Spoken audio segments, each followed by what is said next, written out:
What makes the vacuum degasser unique is the ability to treat steel under a vacuum, to remove the dissolved gases out of the steel. Make special grades of steel, low hydrogen grades and ultra low carbon grades as well. A lot more specialised steels. It's also allowed us to ensure castability and safe casting. We have to generate a vacuum, so we have it's called a back system, but it's actually made up of 3 main ring pumps.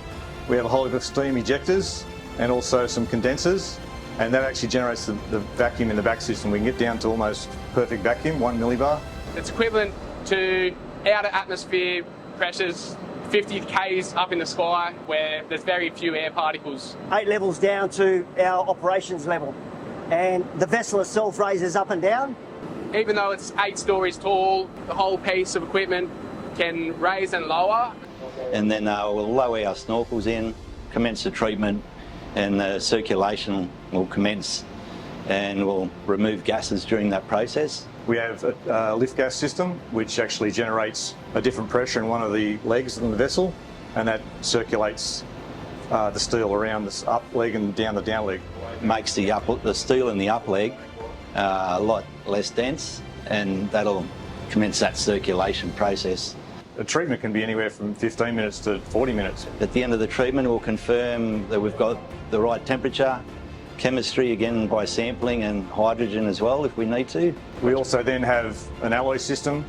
We actually weigh up the alloys in atmospheric conditions, but then we add them to the steel under vacuum conditions. On a standard treatment where you add aluminium, manganese, carbon and silicon, specialised grades might have niobium, vanadium, titanium.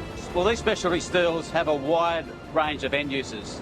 So we're looking at like pipeline and platform steels, pressure vessel steels, steels for shipbuilding applications. We have a major shutdown every 3 years where we replace the dome, which is essentially just a large elbow full of refractories, and this wears out. Different challenges. There's always something different happening. One challenge here is because it's a vertical plant, there's different levels. People are working above each other, so you really got to plan the work to ensure that you're not impeding work below. So there's a bit of planning that has to take place when you do jobs here.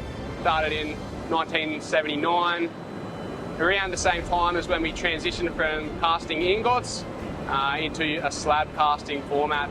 I think it's a very special achievement, and I've seen a lot of changes at the vacuum degasser during that time.